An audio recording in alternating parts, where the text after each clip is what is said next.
Bonjour les élèves, aujourd'hui on va voir une leçon sur la lumière et la réflexion. Donc premièrement, la lumière est une onde électromagnétique visible à l'œil nu. Toutes les autres ondes électromagnétiques ne sont pas visibles. Donc je vais vous montrer d'autres ondes électromagnétiques. Donc il y a les ondes radioélectriques. Les ondes radioélectriques, eux, ils servent pour la radio, le téléphone, la TV. Donc c'est ça qui va donner le signal. Il y a aussi les ondes micro-ondes. Donc, ça va servir pour ton four micro-ondes. On a aussi des ondes infrarouges. Ça, c'est ça qui cause la chaleur sur ta peau. Il y a les ondes ultraviolettes, ça qui amène des effets négatifs. Donc, admettons, le cancer, souvent, c'est causé. Le cancer de la peau peut être causé à cause des rayons UV, les rayons ultraviolets. On a aussi les rayons X à faible énergie, les rayons X à haute énergie, des rayons gamma. Donc, toutes ces ondes que je viens de nommer, c'est des ondes qui ne sont pas visibles. Ils ne sont pas visibles parce qu'ils sont trop longues ou ils sont pas visibles parce qu'ils sont trop courts. Les seules ondes qui sont visibles, c'est la lumière. C'est grâce à la lumière qu'on peut voir les couleurs. C'est ce que je vais expliquer dans quelques instants. Donc, premièrement, on va regarder c'est quoi des ondes. Donc, une onde, on peut reprendre ça par comme des vagues. Si on regarde les ondes à la surface de l'eau, c'est, admettons, lorsqu'on tire une roche dans l'eau, il va y avoir ce qu'on appelle des ondes. Donc, ça va faire comme des vagues.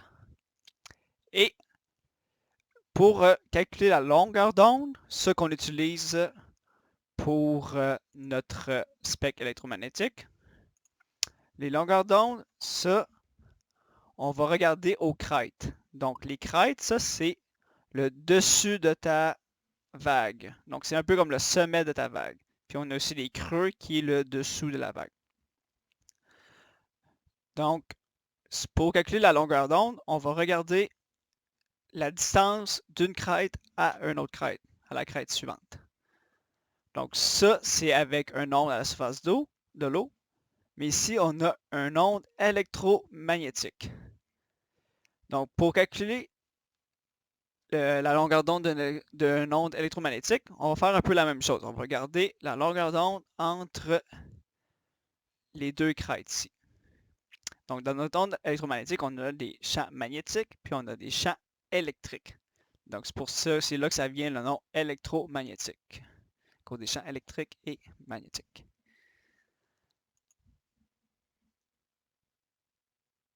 Donc, ce qu'on va faire, on va regarder le spectre électromagnétique maintenant.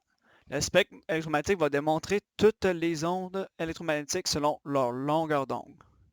Donc ici, ça c'est la longueur d'onde des ondes électromagnétiques suivantes.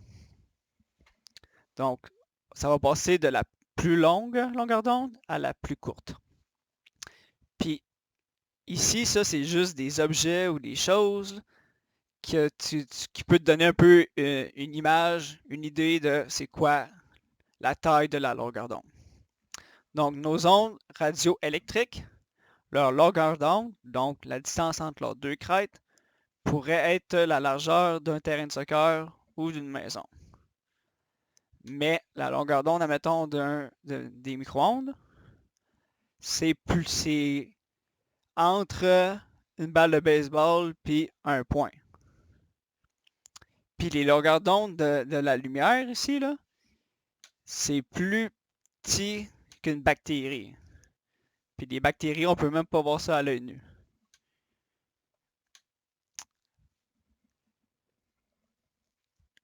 OK. Donc, ce qu'on va faire, on va regarder comment que les yeux peuvent capter la lumière et les différentes couleurs. Donc, je vais vous montrer une vidéo qui explique très bien cela, puis après ça, je vais vous donner d'autres explications. Mais qu'est-ce que la couleur? Voici une schématisation de ce qui nous permet de voir la couleur. Tout débute avec la lumière. Au cœur de l'infiniment petit, la lumière est composée d'ondes électromagnétiques. L'onde électromagnétique est caractérisée par sa longueur. La longueur d'onde correspond à la distance linéaire entre deux phases ondulatoires, telles que représentées ici avec les deux crêtes d'une onde. Ainsi, une onde courte verra ses deux points plus rapprochés l'un de l'autre que pour une onde longue. Plusieurs ondes de longueurs différentes sont présentes simultanément autour de nous. Toutefois, pour mieux illustrer cette notion, 3 ondes de longueurs distinctes seront utilisées. Les ondes se déplacent et rencontrent des objets. Lorsque les ondes frappent l'objet, les molécules à la surface de l'objet interagissent avec les ondes. Certaines ondes sont absorbées alors que d'autres sont réfléchies. Seules les ondes ayant été réfléchies poursuivent leur chemin jusqu'à l'œil humain. Elles entrent par la pupille, traversent le cristallin, l'humeur vitrée et frappent la rétine. Sur la rétine se trouvent plusieurs millions de cônes qui se divisent en 3 types. Ce qui distingue les différents types de cônes est leur sensibilité à une gamme particulière de longueurs d'onde. Certains réagissent aux ondes courtes, d'autres aux moyennes et d'autres aux longues. Ici, les ondes sont de longueur moyenne. Ce sont les cônes étant le plus sensibles à cette longueur d'onde qui réagiront de manière plus importante. Les cônes vont transformer les ondes en influx nerveux, qui sera transporté jusqu'au cerveau par le nerf optique. Le cerveau interprète l'information et génère une sensation colorée. Les ondes de longueur moyenne sont interprétées comme étant une tonne de verre. Si les ondes parvenant à l'œil sont courtes, les cônes sensibles à cette longueur d'onde vont réagir et la sensation colorée produite donnera une teinte de bleu. Et si les ondes sont longues, c'est une sensation de rouge qui sera produite. Rappelons que ce sont les propriétés spécifiques aux molécules à la surface de l'objet qui permettent à différentes longueurs d'onde d'être réfléchies jusqu'à notre œil, nous permettant de percevoir différentes sensations colorées. Par conséquent, toute une gamme d'ondes entre simultanément dans notre œil. Plusieurs cônes réagiront à différents degrés et le cerveau interprétera ces informations en générant un mélange de sensations colorées. Par exemple, lorsque des ondes courtes et longues parviennent à l'œil et que les deux types de cônes sensibles à ces longueurs d'onde réagissent, le cerveau génère une sensation de magenta. Ainsi, différentes longueurs d'onde produisent différentes sensations colorées. Voilà donc comment il est possible de percevoir différentes teintes. OK.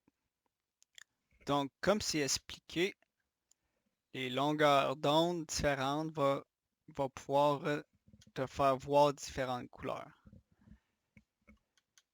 Donc ici, c'est expliqué un petit peu plus simple, mais admettons qu'il y aurait trois différentes couleurs. Il y a le rouge, le vert et le bleu. Et lorsque tu regardes un objet qui serait rouge, la couleur rouge, elle va réfléchir. Puis elle va réfléchir, puis elle va se rendre jusqu'à ton œil qui va pouvoir voir la couleur rouge. La couleur vert et la couleur bleue, elle va être absorbée par l'objet. Donc si tu regardes un objet rouge, il y a seulement la couleur rouge, la lumière rouge qui va refléter, réfléchir, puis qui va aller vers ton œil. Si tu vois un objet qui est vert, la couleur rouge et la couleur bleue, elle va être absorbée. Et la couleur vert, elle va être réfléchie et va se rendre jusqu'à ton œil. Ou que ton cône qui va pouvoir émettre la couleur vert va pouvoir transférer à ton cerveau, dire que l'objet est vert. Même chose pour le bleu. Pour le bleu, c'est seulement la couleur bleue qui va être réfléchie, qui va se rendre dans ton œil. Et la couleur rouge et vert va être absorbée. Mais maintenant, si tu vois la couleur jaune. Donc, si tu vois la couleur jaune, il va avoir plus une couleur qui va avoir été réfléchie. Donc, pour jaune, il va avoir le rouge et le vert qui va être réfléchi. Et le bleu, lui, va être absorbé. Puis comme dans l'exemple qu'il donnait, si tu vois du magenta, ça va être la lumière qui est rouge et la lumière bleue qui va être réfléchie. Et le vert, lui, va être absorbé. Maintenant, lorsqu'on voit le blanc, ce serait la réflexion de toutes les couleurs. Donc les trois couleurs seraient réfléchies. Puis si tu vois du noir, ce serait toutes les couleurs qui seraient absorbées. Ok, donc maintenant on va voir les types d'émissions de lumière. Donc il y a des sources naturelles comme le soleil bien sûr. Donc les rayons de soleil, c'est ça qui va faire qu'il va y avoir de la lumière. Il y aurait aussi la lune. Donc la lune, elle va refléter la lumière du soleil. Donc c'est pour ça qu'on va voir la lune, c'est à cause qu'il reflète la lumière du soleil. Puis il y a aussi des sources artificielles de lumière, donc il y aurait les ampoules. Ce qu'on va parler plus spécifiquement aujourd'hui. Donc on va voir les évolutions des ampoules. Oups. Ok, donc les évolutions des ampoules, on va voir qu'il y a eu beaucoup d'évolutions avec le temps. Et même avant que l'ampoule existe, il y avait la bougie qui servait de lumière, même avant que l'électricité existe. Après ça, il y a eu l'ampoule incandescente. On a ici l'ampoule fluorocompacte. Et maintenant, la nouvelle type d'ampoule, l'ampoule LED. Donc, on va commencer avec l'ampoule incandescente. L'ampoule incandescente, elle a été inventée en 1879. Donc, ça fait très très longtemps. Ça fait environ 150 ans, un peu moins que ça.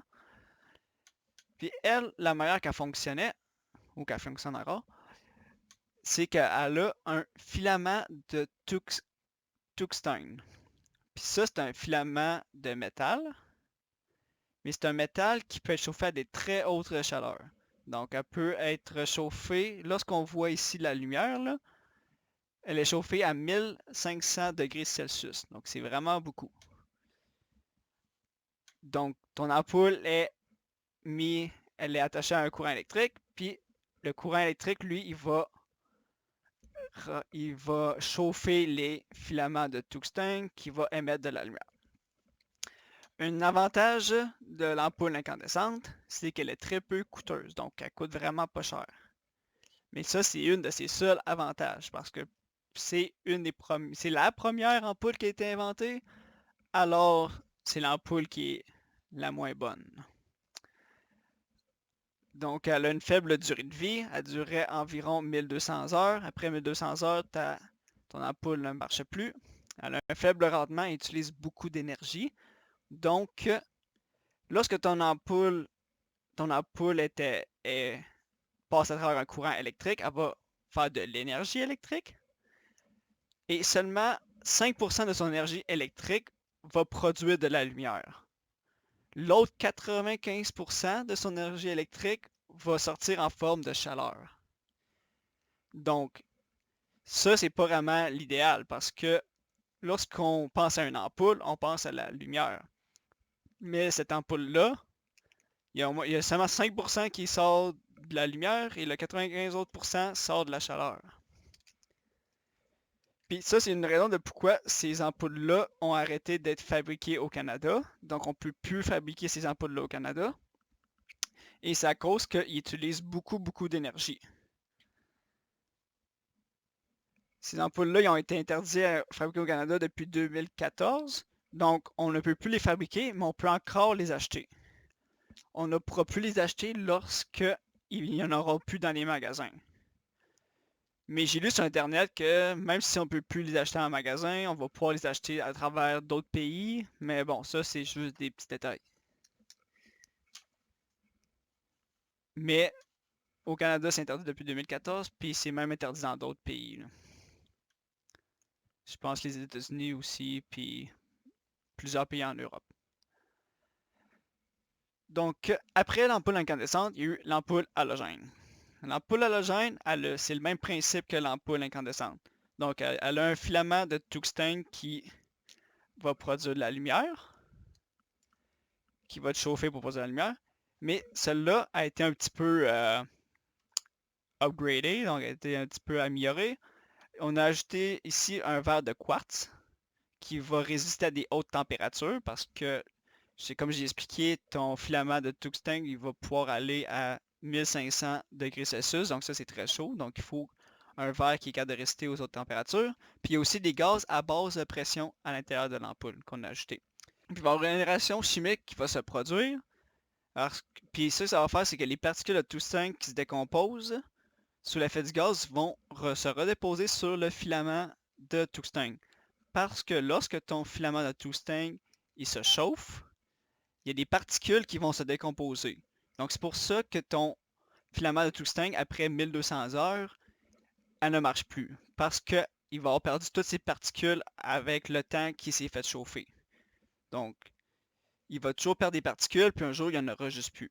Mais avec les gaz qu'ils ont ajoutés dedans, dans l'ampoule à halogène, les particules de tungstène qui sont décomposées, certains vont se redéposer sur le filament de tungstène. Ça va faire que la durée de vie va être plus longue.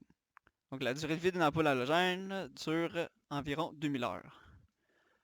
Un autre avantage de l'ampoule halogène, c'est qu'elle a un meilleur rendement, donc elle va produire plus de lumière et un peu moins de chaleur. Mais encore une fois, cette ampoule-là produit beaucoup de chaleur.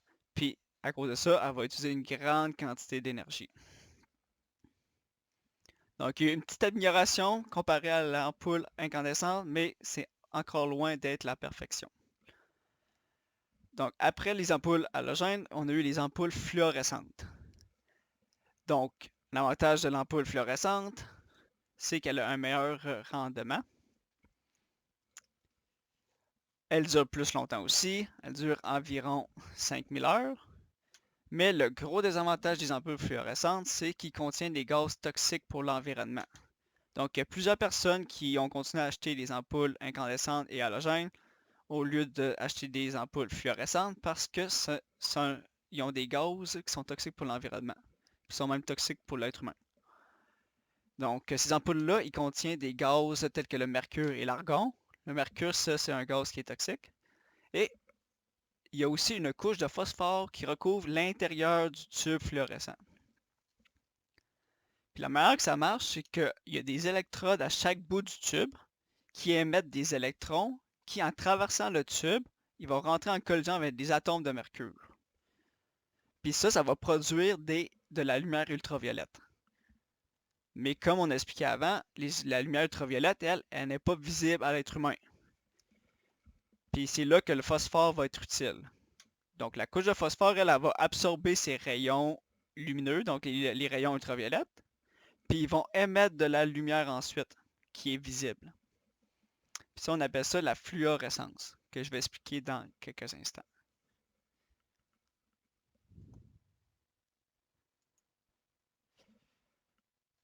Une petite dernière chose, l'ampoule fluorescente, quand je dis qu'elle avait un meilleur rendement, elle transforme l'énergie, son énergie électrique est transformée, il y a 20% qui est transformée en lumière.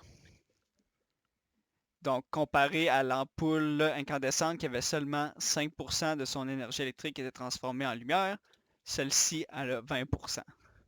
Donc, c'est déjà une bonne amélioration.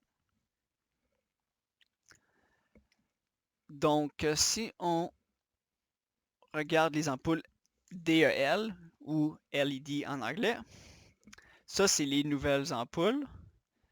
Eux, une chose qui est bien, c'est que la qualité de la lumière est similaire aux ampoules incandescentes. Donc ça, c'est une autre chose, j'avais oublié de parler de l'ampoule fluorescente. L'ampoule fluorescente, elle, une chose que les personnes n'aiment pas, c'est que la qualité de la lumière n'est pas très bonne. Elle est beaucoup moins bonne que la qualité de la lumière d'une ampoule incandescente. Donc, l'ampoule LED, elle, ce qui est bien, c'est que sa qualité de la lumière est similaire aux ampoules incandescentes, donc une bonne qualité de lumière. Elle dure beaucoup plus longtemps que les ampoules incandescentes. Ça peut durer jusqu'à 20 000 heures, ce qui est presque 20 fois plus qu'une ampoule incandescente. Elle consomme très peu d'énergie et a le meilleur rendement. Donc, l'ampoule LED, elle arrive à convertir presque toute l'énergie électrique en lumière. comparé à ton ampoule incandescente qui convertissait seulement 5% de son énergie électrique en lumière. Puis une autre chose qu'on aime bien sur les ampoules LED, c'est qu'ils n'ont pas de gaz ou de particules qui pourraient être nocifs pour l'être humain ou l'environnement.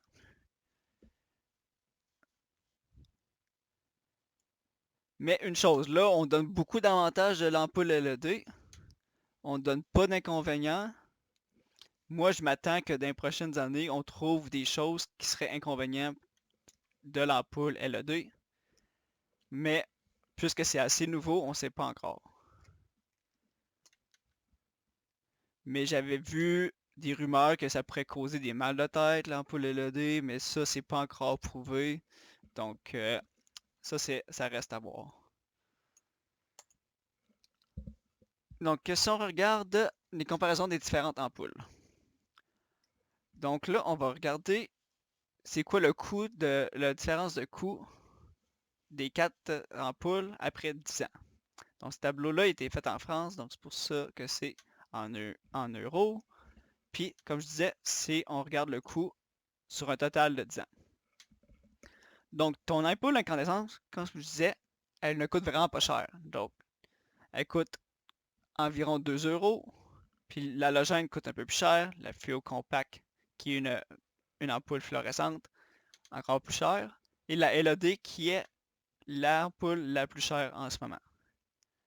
Mais la différence, c'est que après 10 ans, il va falloir que tu changes 9 fois ton ampoule incandescente. Que ton ampoule LED, si tu es chanceux, tu n'auras pas à la remplacer aucune fois en 10 ans. Donc oui, ton ampoule incandescente coûte moins cher au début, mais il va falloir que tu la changes souvent.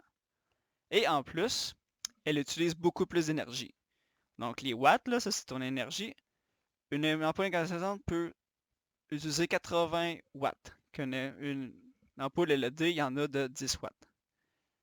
Donc, après 10 ans, ta facture d'électricité coûterait beaucoup plus cher avec une ampoule incandescente parce qu'elle consomme beaucoup plus d'énergie. Donc, tu vois ici ta facture d'électricité avec une ampoule incandescente après 10 ans, là, ça pourrait coûter 110 €. Avec une LED, ça te coûterait 13,84 €.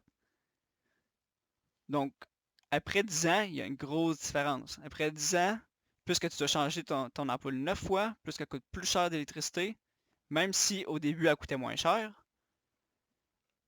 après 10 ans, ça te coûterait environ 130 €. Que ton ampoule LED, elle, oui, elle coûte plus cher au début. Elle te coûte environ 16 €. Mais après 10 ans, ça te coûterait seulement 30 €. Parce que tu n'auras pas à la changer, puis elle coûte beaucoup moins cher en facture d'électricité. Donc, pour le moment, la meilleure ampoule serait l'ampoule LED. Puis, ça, c'était une raison pourquoi on veut que le Canada, on bannit la fabrication des ampoules incandescentes, parce que ça coûte beaucoup, beaucoup d'électricité. Puis, les ampoules halogènes sont supposées d'être bientôt aussi bannies au Canada. La fabrication, bien sûr.